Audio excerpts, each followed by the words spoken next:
안녕하십니까. 알파스트리트 파트너스입니다.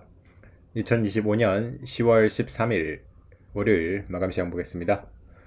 코스피 지수가 0.72% 빠져서 3,584로 마감을 했습니다. 네, 오늘 코스피 0.7% 정도 빠졌는데 그래도 상당히 선방을 했습니다. 네, 지난 금요일에 미국 증시가 굉장히 많이 빠졌거든요. 네, 이게 또 트럼프가 이제 중국 관세 뭐 추가 100% 이런 얘기가 나와가지고 굉장히 급락을 했다가 지금 또 약간 또 그 발언이 약간 누그러지면서 나스닥이 다시 반등을 하고 있는 그런 모습입니다. 네, 근데 어제 3.6% 빠졌다가 지금 한 1.8% 정도 나스닥 기준으로 반등을 하는 걸 봐서는 한 절반 정도 이렇게 돌리는 모습이긴 합니다. 그래서 충격이 여전히 있다고는 봐야 될 것 같고요. 우리 시장 같은 경우는 원래 뭐 더 많이 하락할 수도 있었는데 그래도 나스닥이 반등이 나오면서 낙폭을 많이 줄였던 것 같습니다. 근데 외국인은 좀 많이 팔았어요. 오늘 뭐 8천억을 넘게 이렇게 팔면서 수급상으로는 조금 안 좋아 보입니다. 그동안 외국인이 계속해서 사가지고 우리나라 증시를 많이 올렸는데 네, 역시 이런 상황에서는 외국인이 매수를 하지는 않는 것 같네요.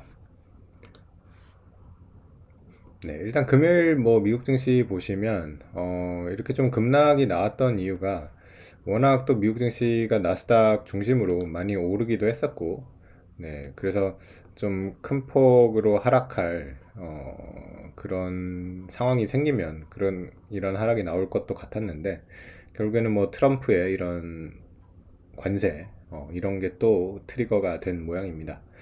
근데 이제 지난 4월 달처럼은 가지는 않겠죠. 왜냐면 이제 시장은 뭐 한번 봤던 거는 그렇게 크게 충격을 안 받아요. 그래서 뭐 그때보다는 약하다고 이렇게 볼 건데 또 더군다나 트럼프가 주식시장이 이렇게 많이 빠지는 걸 좀 봤나 봐요. 네, 그래서 다시 또 뭐 시진핑이랑 좋은 관계다 이런 식으로 또 얘기를 해가지고 네, 지금 나스닥도 좀 반등을 하고 있고요. 네.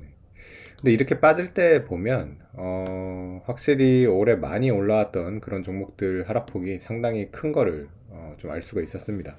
반도체 쪽 보시면 거의 뭐 5%가 넘게 이렇게 다 빠졌고요.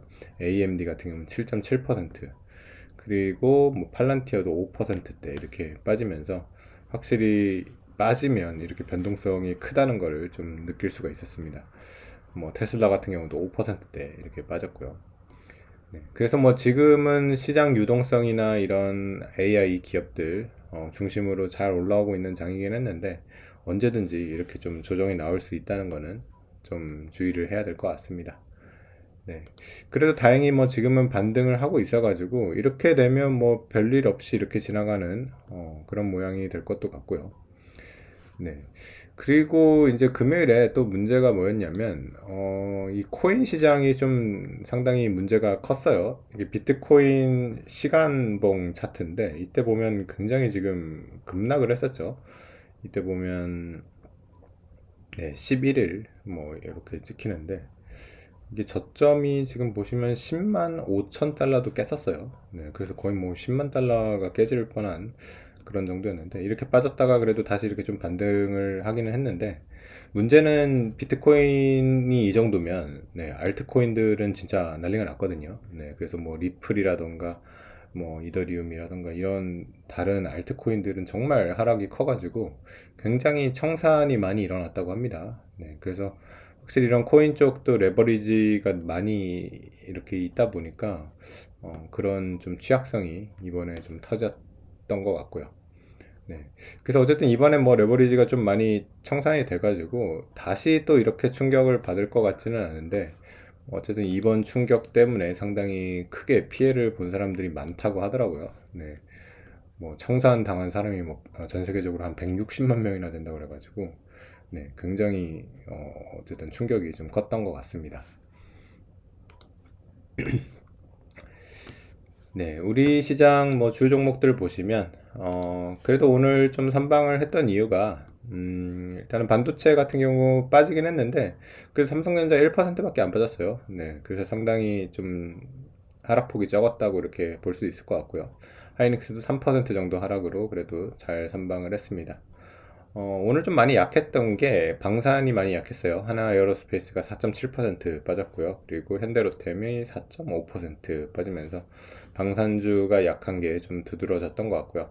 반면에 전력기기 쪽은 계속 좋아요. 오늘 특히 두산 에너빌리티 같은 경우는 4% 올랐고요. 그리고 네, 사상체육과 경신을 다시 하는 모습이라서 뭐 이렇게 계속해서 횡보를 하다가 고점을 뚫어내는 모습이에요. 네.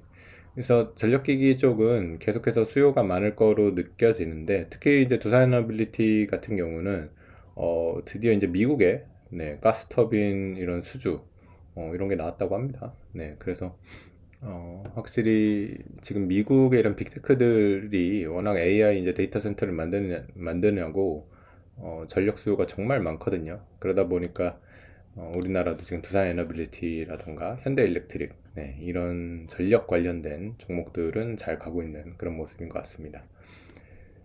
네, 그리고 뭐 포스코가 3% 오른 것도 상당히 좀 눈에 띄었는데 포스코도 굉장히 좀 계속 안 좋아가지고 네, 이렇게 계속 빠지고 있다가 그래도 오늘은 조금 반등하는 그런 모습이었습니다.